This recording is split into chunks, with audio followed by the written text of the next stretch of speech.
పాండ్రంగి రామకృష్ణ, కోరాడ గ్రామం, పద్మనాభ మండలం, విశాఖపట్నం జిల్లా. ఓకే సార్, అంటే ఈ అసలు మీరు ప్రకృతి వ్యవసాయం వైపు ఎందుకు వచ్చారు? అసలు ఈ ప్రకృతి వ్యవసాయం చేయటం వల్ల మీకు కలిగే లాభాలు ఏంటి? అసలు ఈ రసాయన వ్యవసాయాన్ని వదిలి ఈ ప్రకృతి వ్యవసాయం వైపు మీరు ఎందుకు రావాలనుకున్నారు? ఈ నేపథ్యం ఏంటి? ఈ నేపథ్యం అంటే ప్రకృతి వ్యవసాయం వల్ల మన ప్రజల ఆరోగ్యం కాపాడుకోవడం కోసం మన భూమి కూడా సంరక్షణ అవుతుందండి. ఇలాగే మనం ఈ రసాయన ఎరువులు వేసుకెళ్తుంటే భూములు పాడైపోయి, మనుషులు బ్రాంతి తాగినట్టుగా భూమి పాడైపోయి, తదుపరి మనకి రానున్న రోజులకి ఆ భూమి మరి ఎందుకు పనికిరాకంట పోయే చాలా అవకాశాలు ఉన్నాయని దృష్టి పెట్టుకొని ఇప్పుడు ప్రకృతి వ్యవసాయం పేడ, దానివల్ల మన పశువులు దీని మీద ఘనజీవనామృతం, ధనజీవనామృతం ఇవన్నీ తయారు చేసి పశువుల పేడతోటి మూత్రంతో అవి ఎరువు కింద దాన్నే వాడి, తర్వాత ఇంకా ఆకు రసాలు, ఆ రసాలతోటి వేపరసం, తర్వాత ఇంకా కొన్ని రసాలు ఉన్నాయండి. అసలు అంటే మీకు ఈ ప్రకృతి వ్యవసాయం చేయాలని ఎందుకు, అంటే ఎలా మీరు తెలుసుకున్నారు? అదే మేము 20 సంవత్సరాల క్రితమే దీనిలోకి వచ్చాం. మా బాబుని కూడా, మా అబ్బాయిని ఇందులో చేర్పించాను. ఒకసారి కొంచెం డిస్టర్బెన్స్ వచ్చి బాబుని ఆపించాము. మేము పని మాత్రం చేసుకుంటాను అంతే. దీనిలో వ్యవసాయం గ్రామాలు అంటే వెళ్ళి చెప్పేవాడు అనమాట మా అబ్బాయి. కొంచెం మా అబ్బాయి కొంచెం తీరిక తక్కువ వచ్చి ఆపేసుకున్నాము. ఎందుకు రావాలంటే మరి దీనివల్ల మనకు ఆరోగ్యం ఉంది, తర్వాత తిల్లి గింజలు, తర్వాత కూరగాయలు కానీ మందులు కొట్టేసి రసాయనిక ఎరువులు వేస్తే అవి కలుషితం అయిపోయి మన ఆరోగ్యాలు దెబ్బతింటాయనే ఉద్దేశంతో ప్రభుత్వాలు కొన్ని సహకరించడంలోనూ, వాళ్ళు కూడా కొన్ని మన ఎవరండి ఇది వ్యవసాయ శాఖ అంటే ఇదండి పాలేకర్ ప్రోగ్రాం కూడా నేను ఇది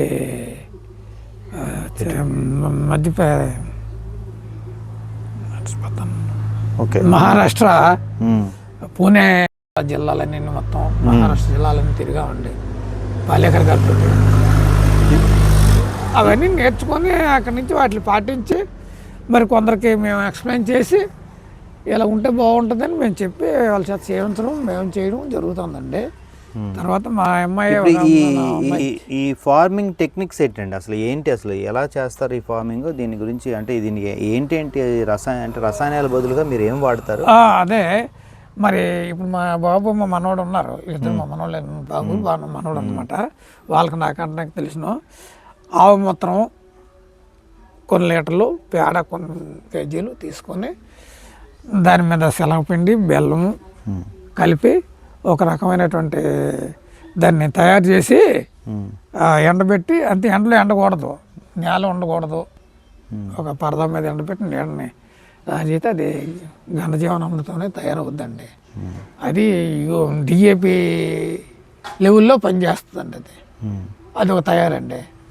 ఇంకా మూత్రంతో పసరల రసాలు అన్నీ తీసి అవి ఒక ఆవు మూత్రమే. ఆవు మూత్రంలోకి నాటు ఆవు మూత్రం మనం పెట్టాం కదా, అది నాటు ఆవు అండి, గిరిరాజు అండి, మంచి జాతి ఆవు అండి. అది ఇప్పుడు 10 లీటర్లు పాలిస్తుంది మాకు. దాని తాలూకా మూత్రాన్ని సేకరించి 10 రోజులు ఉంటే డ్రమ్కి పోగు చేస్తాం. దాని మీద పేడ సంతకి ఎప్పటికప్పుడు ఉంటుందండి, పేడ బయలు ఉంటుంది, దొరుకుతుంది. దాన్ని కలిపి మిక్స్ చేస్తారు. ఇంకా నాకు అన్ని విషయాలు కానీ మా బాబు, మా జీవామృతం, బీజామృతం తయారు చేస్తారు అనమాట. ఓకే, తయారు చేసి ఇట్లా పిచికారి చేయడం పిచికారి చేస్తారు, లేదంటే నీటిలో వదిలి పారే నీటిలోను ఇక్కడ వదులుతుంటే మొత్తం స్ప్రెడ్ అయిపోద్ది మొత్తం అంతా. ఒక 6 ఎకరమే కానీ ఎకరం కానివ్వండి, 20 సెంట్లు 30 సెంట్లు స్ప్రెడ్ అవుతుంటుంది. జనరల్గా ఈ మామూలుగా వ్యవసాయం చేసేవాళ్ళు పురుగుల మందు వాడతారు అంటే, ఎందుకంటే ఈ చీడ పురుగులు ఉంది కదా, దానికి కూడా కొన్ని ఈ రసాలు ఉన్నాయండి. కొన్ని రసాలు మా బాబు కాలం తెలుసు చేస్తాను, చేసి వాళ్ళు వాటిని స్ప్రే చేస్తామండి. స్ప్రే చేస్తే దీనికి మనకి డబ్బులు అది ఎంత ఉంది, 500, 600, 1000 రూపాయల వరకు ఉందండి లీటర్ ఒక మందులో. అవేం లేకుంటే మాది పెట్టుబడి లేకుంటే మనం సొంత తయారు కష్టపడి చేసుకుంటే మన దగ్గరే దొరుకుతాయి అన్నీ. వీటిని మనం రసం తయారు చేసి రసం పీల్చి నేమాస్త్రం బ్రహ్మాస్త్రం అంటామండి. అట్లే అవే అన్నీ తెలియదు ఏం కావు, నాకు కొంచెం వయసు మీరు కొద్దిగా. అవును, అంటే పేర్లు చెప్పలేకపోతున్నారు కానీ ఎలా తయారు చేయాలో అని విధానం అంతా మీకు బాగా తెలుసు. మా పిల్లల చేత సేవిస్తామండి మేము టైంకి మళ్ళీ.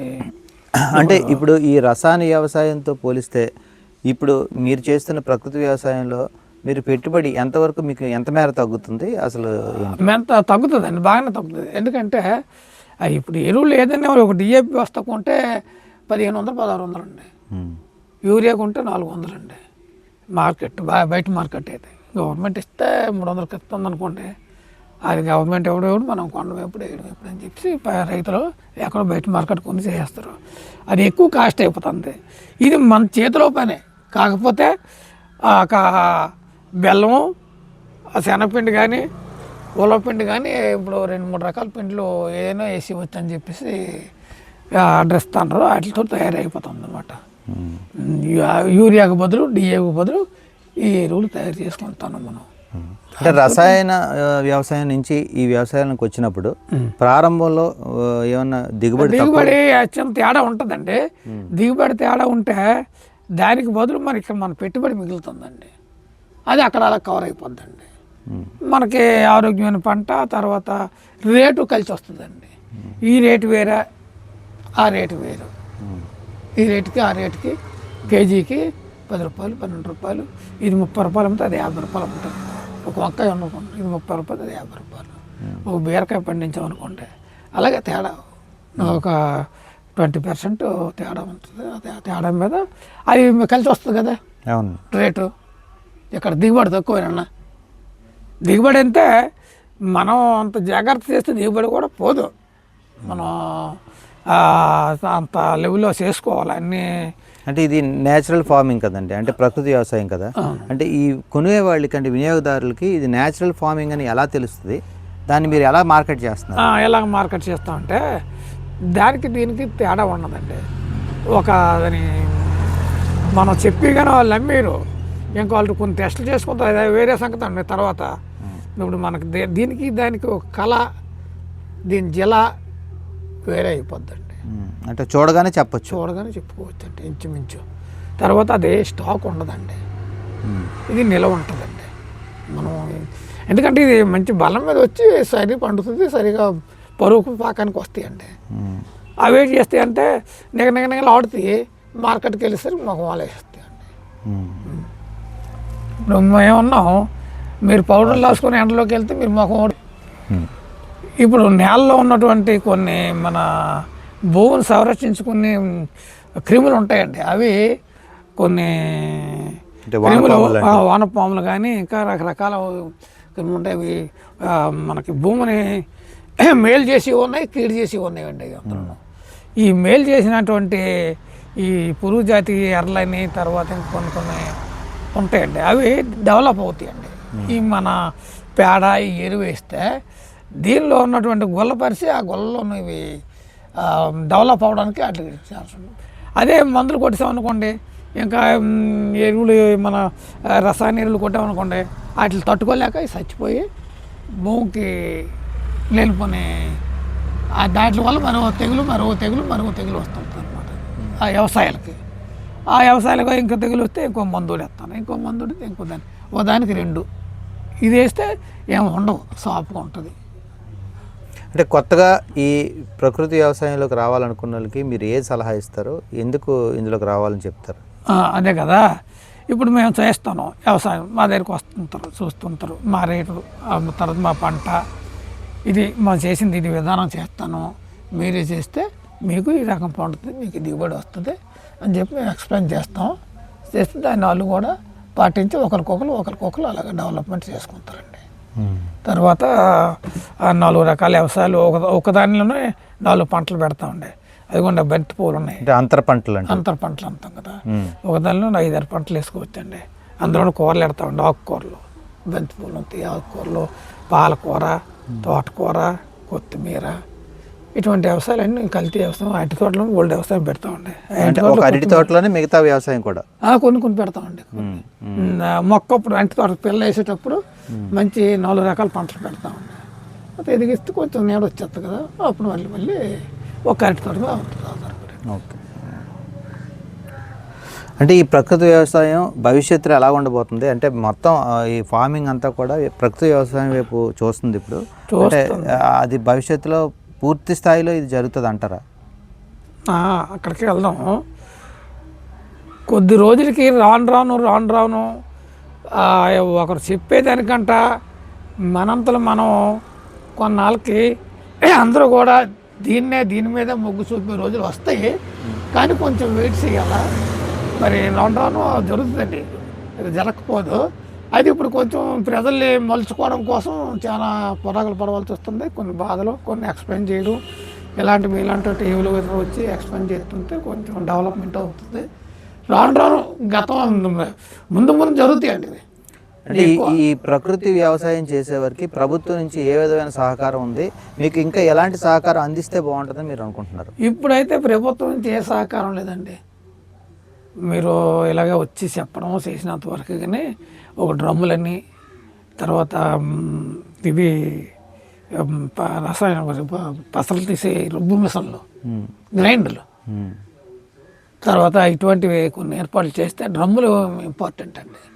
డ్రమ్ములోనూ మనం స్టాక్ వేయాలంటే మనం ఏం బాల్జీలతోటి, బకెట్లతోటి, గోళాలతోటి వేసుకుంటే కంట వాటికి ఒక డ్రమ్ములు ఇచ్చారు కదా, మూత ఉంటుంది, సెక్యూరిటీ ఉంటుంది. అందులో మనం వాటిని రుబ్బడానికి వీలుగా ఉంటుంది. ఇవి చిన్న వాటిని తయారు చేస్తే దాని పాలు ఎక్కువ ఉంటుంది, దాని సంపాల్లో కలవండి మనం పెట్టిన పెట్టుబడి. అదే పెద్దరమ్మ అనుకోండి 200 లీటర్లు పట్టుతుంది. దానికి తగ్గట్టుగా ఎంత వేసేస్తాం, ఎన్ని లీటర్లు మొత్తం, ఎన్ని కేజీల పేడ ఒక లెక్క దొరుకుతుందండి. ఆ లెక్క ప్రకారం అటువంటి కొంచెం మనకి సహకరిస్తే గవర్నమెంట్ కొన్ని ఇంకా డెవలప్మెంట్ అవుద్ది, తొందరగా ముందుకు వెళ్తారు చాలామంది. అంటే ఇప్పుడు ఇటువంటి మీలాంటి ఎక్స్పీరియన్స్ ఉన్న రైతుల్ని ఉదాహరణగా తీసుకుని వెళ్ళంటే కొంత గవర్నమెంట్ ప్రచారం చేయడానికి మిమ్మల్ని ఏమైనా వినియోగిస్తుందా? అప్పుడప్పుడు వచ్చి తీసుకెళ్తుంది. ఒకసారి నన్ను కూడా మన భీమిలి నియోజకవర్గంలో ఈ ప్రకృతి వ్యవసాయం నుంచి నన్ను సన్మానం కూడా చేశారు. మన గంటా శ్రీనివాసరావు అప్పుడులో మినిస్టర్ 2014లో అప్పుడు మాకు సన్మానం చేసి అవార్డు ఇచ్చారు. అలాగే మనం చేతన కాడికి అలా చెప్తుంటాం ఎలా వస్తున్నకి మా దగ్గర. తర్వాత నా దగ్గరికి మా గ్రామస్తులందరూ ఏడుదాం, ఈ సంవత్సరం ఏటి పంటలు వేద్దాం, ఏ విత్తనాలు వాడదాం అని అన్ని నా సలహాకి వస్తారు, ఎలా చేద్దాం అని అడుగుతుంటారు. మేము కూడా నాకు తెలిసిన కాడికి నేను సలహా చెప్తానండి. మీ వంతుగా మీరు ఈ ప్రకృతి వ్యవసాయాన్ని పెంచడానికి మీ వంతుగా మీరు ఎలాంటి కృషి చేస్తున్నారు? చుట్టుపక్కల రైతులకి మీరు ఎడ్యుకేట్ చేస్తున్నారు? చుట్టుపక్కల అదండి, ఈ పక్కపక్కల ఊరు కూడా మేము చెప్తా ఉండే ఇలా మేము చేస్తాను, ఈ రకంగా దిగుబడి వస్తుంది, పర్వాలేదు మీరు చెయ్యండి, ఎంత చేసినా మనకి ఇది మేలేనే, మార్కెట్ కూడా ఉంటుంది కూరగాయలకైతే అని చెప్పి మేము చెప్తాం. కొందరు మార్కెట్ కూడా మంచి రేట్ వస్తుందండి. అంటే స్పెషల్గా అయితే ఇంకోటి ఉందండి, ఈ మార్కెట్కి సరైనటువంటి సదుపాయం లేదండి మాకు. పట్టుకెళ్ళడానికి ఏదో మార్కెట్ కొట్టుకెళ్ళి ఆడెవడో మనం నచ్చ చెప్పడం, ఆవిడ కిట్ట చెప్పుకోవడం అలా కాకుండా ఇది కరాఖండిగా అవునా కాదా ఒక బజార్ పెట్టి అక్కడ టెస్టింగ్ పెట్టుకొని అంతే తెలిసి ఆ టెస్టింగ్లు అంతే. అన్ని టెస్ట్లు అక్కర్లేదండి, ఏమైనా గవర్నమెంట్ అనే రకాల కనిపెట్టగలదు, వాళ్ళగలదు. అటువంటివి పెట్టి చేయించుకుంటే ఎక్స్పోర్ట్కి ఒక రైతు బజార్ ఉందనుకోండి, ఎంఈపీఓ లేకపోతే మధురవాడో ఇంకేం ఉంటాయి కదా, అలా పంపించుకోవడానికి సదుపాయం కుదిరితే ఇంకా మరింత ముందుకు వెళ్తారు. ఇలాంటి హైపర్ మార్కెట్లు వచ్చాయి, అవును కదా, వాళ్ళు ప్రత్యేకంగా ఆర్గానిక్ ఫార్మింగ్ ని వాళ్ళు ఒక స్టాల్ పెట్టి అందులో స్టాల్ పెట్టారు, అక్కడ సేకరిస్తారు. సో వాళ్ళు మిమ్మల్ని ఏమైనా సంప్రదించారా? మా దగ్గర రాలేదు, ఇక్కడ మా కాడ రాలేదు. ఎక్కడి నుంచి తెస్తారో కూడా తెలియదు మాకు, వాళ్ళు ఏ ఏరియా నుంచి తెస్తారో. అవి నిజమైన అని మీరు అనుకుంటున్నారా? అదే మరి చెప్తాను, మాకైతే తెలియదు మరి ఏ జిల్లా నుంచి తెస్తారో, లేకపోతే ఏ మండలాల నుంచి వస్తారు, మన జిల్లావో ఇంకా పైనుంచి జిల్లాలు తెస్తాను మాకు తెలియదు. ఇంకా ఇక్కడ రోడ్లు అంట చెరుకు రసం పెడతాను, ఈ రసాయనిక చెరుకు రసం అని చెప్పేసి అది ఎంతవరకు నిజం కూడా మాకు తెలియదు. అందులో మాకు చెరుకు కూడా ఉండదు, మాకు తక్కువ మేము.